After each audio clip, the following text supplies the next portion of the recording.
پخوا زمانې کیسه ده چې د غرونو ترمنځ یو خشته کلی و. هم په دغه کلي کې د روژې اخرنۍ حشره شروع شوې وه، نو خلکو ځان له د ورکوټې اختر دپاره کپړې اخیستې. خو په دغه کلي کې یو ټیلر و چې هغه به د ټولو خلکو دپاره کپړې سازولې. د ټیلر نوم حمید و چې د کلي ټولو خلکو به په هغه باندې جامې جوړولې. حمید ته به اختر که نږدې ډېره ګڼه وه، خلکو به په ډېر تعداد سره کپړې راوړې او په حمید باندې به یې جوړولې. یوه ورځ حمید په خپل کور کې ناست و چې د خپلې ښځې سره یې دا خبره وکړه: یاره ښځې، اختر ته خو دغه یو څو ورځې پاتې دي، خو ما دا خبره کوله چې تا له کپړې والم، ولې چې اختر رانږدې دی. صحیح ده ګنې سړیه، چې کله ستا خوښې لاړ به شو بازار ته او ځان له به زه کپړې والم. بس صحیح ده ښځې، زه به اوس دکان ته لاړ شم، یو دو درې جوړې به جوړې کړم او بیا به راشم، تا به بازار ته بوزم او ته به ځان له کپړې والې. همدغه شانتې حمید به د خپل کار سره سره د خپلې ښځې هم ډېر خیال ساته. او هم په دغه کلي کې یو سیټ هم اوسېدو چې ډېر مالدار و، او هم د دې سیټ سره ډېر مال جایداد خو دی بیا هم ډېر شوم او ډېر لالچي و. او همدا سیټ به روزانه خپلو نوکرانو ته ښکارېدو او ورته دا خبره به یې کوله: تاسو له زه پیسې درکوم، نو زما کار هپه زړه نه کوئ، که نه بیا زما کار له مه راځئ، تاسو ته هېڅ ضرورت نشته. د سیټ مزدورانو به ډېر په ایماندارۍ سره کار کوو، خو بیا به هم د سیټ نه دغه بېعزتي هره ورځ اورېده. سیټ په د خپل کسانو نه کار پوره اخیسته، خو بیا به یې له هم نیمې پیسې ورکولې او کله خو به یې ورسره دوکه وکړه. او همدې سیټ په دغه شانتي په غریبانو باندې ظلمونه کول او هغوی ته به یې ډېر په سپک نظر کاته. یوه ورځ سیټ په خپل بنګله کې ناست و چې ذهن ته یې دا خیال رالو: ما خو د اختر دپاره کپړې هم نه دي اخیستې، خو اوس به داسې چل وکړم چې لاړ به شم او کپړې به ځان له والم. او همدغه شانتي سیټ بازار ته راشي او ځان له کپړې خوښوي چې هغه ځان له اختر له واخلي. او هم بیا سیټ د حمید دکان ته راشي چې یو جوړې خوښه شي او هغه د حمید نه والي. وای ټیلره، ما چې دا کومه جوړه ستا نه واخیسته، نو ته به مهرباني وکړې چې دا ماله په څو دې ورځو کې تیاره کړې. یاره جی، دا خو د اختر مخه ده او زما سره آلریډي ډېرې جوړې پرتې دي، نو تاسو به لږه مهرباني وکړئ او لږ صبر به وکړئ. نو ته خو عجیبه ټیلر یې، خو دا نور شاته که او ما مخکې که، زما یوه جوړه ده، ما له دا زر ته زره جوړه کړه. یاره جی سیټ صاحب، تاسو خفه نه شئ، خو زه داسې نشم کولی، زه د کلي خلکو له دوکه نشم ورکولی، هغوی مخکې راوړي دي، اول به د هغوی کار زه مخکې کوم. یاره ټیلره، ته خو ډېر ایماندار یې، خو زه بس داسې چل به وکړو چې دا کمې جوړې تا نه راوړې شوي دي، زه به درله د دې غونډو پیسې درکړم او زما مخکې کا. یاره جی، زه د پیسو د لاسه د چا حق نشم والی، مهرباني وکړئ تاسو دا کپړې بل چا له ویسئ، په ټیم به درله جوړې کړي. او هم بیا چې کله سیټ د حمید ټیلر دغه خبرې واوري، نو ډېر کار وله ورشي او د هغې بازار نه ډېر په کاره راوځي. او هم بیا سیټ د خپل ګاډي سره یو سیټ ته ودرېږي او د ځان سره دا خبره وکړي: د دې ټیلر دومره چوچت چې د ما د انکار وکړو او ما له بېعزتي هم وکړه.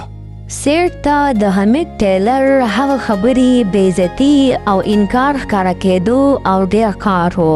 او هم بیا چې کله ماسوتن شو، نو سیټ په خپل کمره کې ناست او د ځان سره یې دا خبرې کولې چې څنګه حمید ټیلر له نقصان ورکړي. که زه دا خوانده ته ووالم او هغوی د لږې ډېرې پیسې ورکړم، نو هغوی به د حمید دکان وسیسي او زما نوم به هم بدنام نه شي.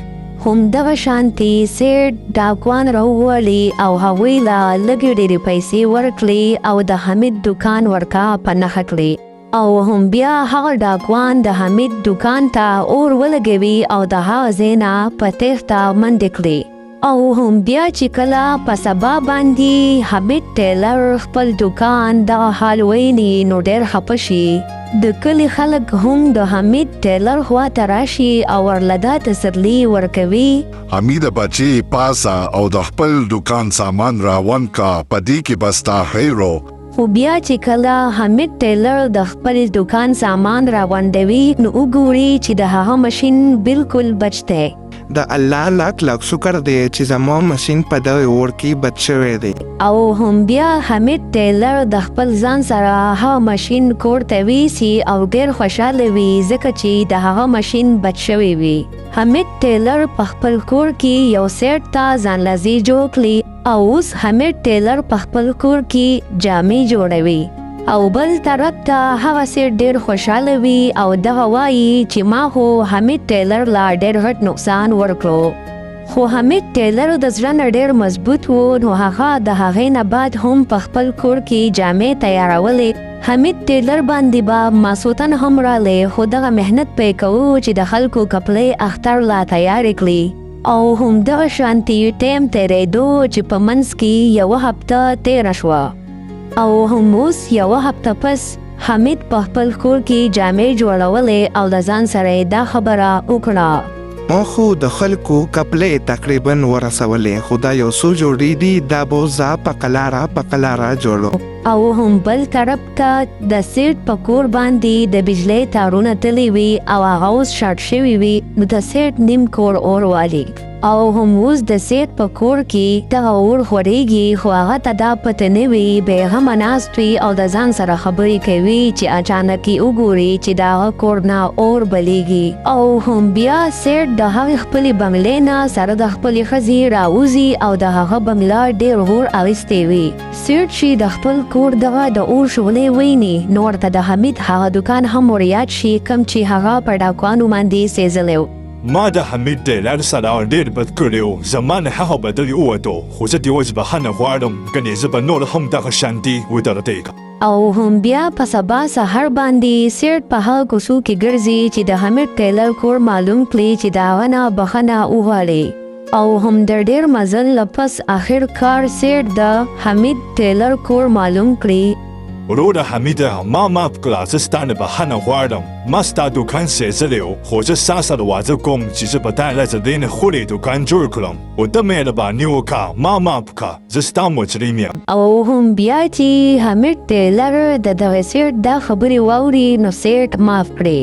سیر صاحب چې تاسو ته د خپلې غلطۍ احساس وشو نو ما تاسو معاف کړی خو بیا چاته داسې تکلیف مه ورکوئ. او هم د هغې نه پس سیټ د حمید ټیلر دپاره په هغې کلي کې یو ښکلی غټ دکان جوړ کړي چې پکې اوس حمید ټیلر ښکلی په خوشحالۍ باندې ژوند تیروي او خلکو له هغه شان په ګڼ تعداد سره جامې جوړوي. سبق دا دی چې لالچ او غرور انسان تباه کوي خو ایمانداری او محنت تل عزت او بریا راوړي. نو زما خوږو ماشومانو که تاسو هم زموږ په چینل باندې نوي یې نو زموږ چینل ورسره سبسکرایب کړئ دا ویډیو لایک کړئ او یو ښکلی کمنټ وکړئ. ستاسو د مینې یو جهان مننه.